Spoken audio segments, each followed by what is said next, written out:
Hello guys, আসসালামু আলাইকুম। আমরা এখন একটা ছোট টপিক নিয়ে আলোচনা করব। সেই ছোট টপিকটার নাম হচ্ছে উৎকৃষ্ণার বিজারণ। সো বোর্ডে লেখা আছে উৎকৃষ্ণার বিজারণ। সো উৎকৃষ্ণার বিজারণ বিক্রিয়াটার লক্ষ্য কী? উৎকৃষ্ণার বিজারণ বিক্রিয়াটার লক্ষ্য হচ্ছে মূলত অ্যালকেন তৈরি করা এবং এটা কাজ করে কার ওপর? এটা কাজ করে কার্বনিল মূলকের ওপর। কার্বনিল মূলক কোথায় থাকে? আমরা জানি অ্যালডিহাইডে থাকে। সিএইচও থাকে অ্যালডিহাইড এবং কি এই কার্বনিল মূলকযুক্ত সিও, এটা হচ্ছে কি কিটোনে থাকে। অ্যালডিহাইড এবং কিটোনের মধ্যে উৎকৃষ্ণের বিজারণ হবে।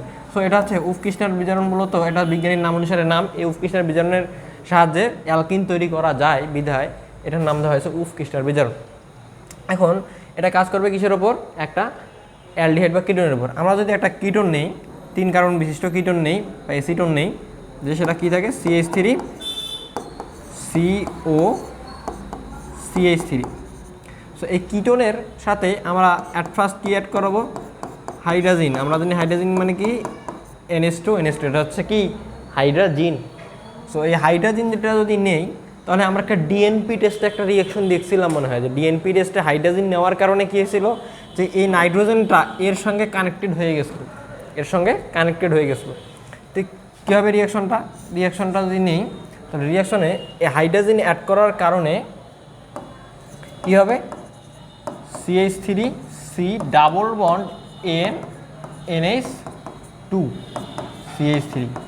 তাহলে কী হলো এখানকার যে ডাবল বন্ডটা ছিল অক্সিজেন এবং কার মধ্যে ছিল? অক্সিজেন এবং এই কার্বনের মধ্যে ছিল। এই সেই ডাবল বন্ডে এসে নাইট্রোজেনটা ডাবল বন্ড তৈরি করলো। ফলে নাইট্রোজেনে কী হলো? 2 হাইড্রোজেন মাইনাস বা আউট হয়ে গেল। ঠিক আছে, দেন তৈরি করলো কি এই কম্পাউন্ডটা। এখন এইটা মূলত হচ্ছে কি, এটার নাম হচ্ছে হাইড্রাজোন। এটার নাম হচ্ছে কি হাইড্রাজোন বা সেমি কার্বজনও বলা চলে। ঠিক আছে, এটা হচ্ছে হাইড্রোজেন তৈরি হলো। এরপর হাইড্রোজেনের ওপর যদি আমরা রিয়াকশন ঘটে আর একটা, হাইড্রোজেনটা কি পাইলাম? যে CH3CnNH2 CH3, এটা হচ্ছে হাইড্রোজেন। এরপর এই হাইড্রোজেনের সাথে যদি আমরা কি করি? সোডিয়াম ইথক্সাইড নেই, CH3CH2ONA। সোডিয়াম ইথক্সাইড কীভাবে আসে? সোডিয়াম ইথক্সাইড হচ্ছে মূলত এখানে দেখায় যে অ্যালকোহল যদি আসে, CH3CH2OH আছে না, তাহলে এই যে এখানকার OH-এর সঙ্গে যদি আমরা সোডিয়াম বিক্রিয়া করে, কিন্তু সোডিয়াম বিক্রিয়া করলে এই যে CH3CH2ONA তৈরি হয় এবং এই H পরমাণুটা, H+ পরমাণুটা কী হয়? আউট হয়, H+ পরমাণুটা। তাহলে এইটা হচ্ছে মূলত সোডিয়াম ইথক্সাইড। সো এই সোডিয়াম ইথক্সাইড সহকারে যদি আমরা 180 ডিগ্রি সেন্টিগ্রেড টেম্পারেচারে নিয়ে যাই, দেন আমি অ্যালকেন পাবো। সো অ্যালকেনের কারণটা কি? অ্যালকেন তৈরি হওয়ার কারণ অবশ্যই এখানে দ্বিবন্ধন হবে কিন্তু কার্বনের সাথে, হ্যাঁ, নাইট্রোজেনের সাথে কার্বনের। তাহলে এই দ্বিবন্ধনটা যে পাইছি, আমার বিজারণের লক্ষ্যটা কি? বিজারণের লক্ষ্যটা হচ্ছে কার্বনের সাথে দ্বিবন্ধনযুক্ত যদি কোনো ইলেকট্রোনেগেটিভ পরমাণু থাকে, সেখান থেকে ওই পরমাণুটাকে সরিয়ে হাইড্রোজেন অ্যাড করা। এটা হচ্ছে বিজারণের লক্ষ্য। তাই এটা একটা বিজারক হিসেবে কাজ করে। তো এই টেম্পারেচার যদি আমরা হিট করি, উত্তপ্ত করি, তাহলে কী পাবো?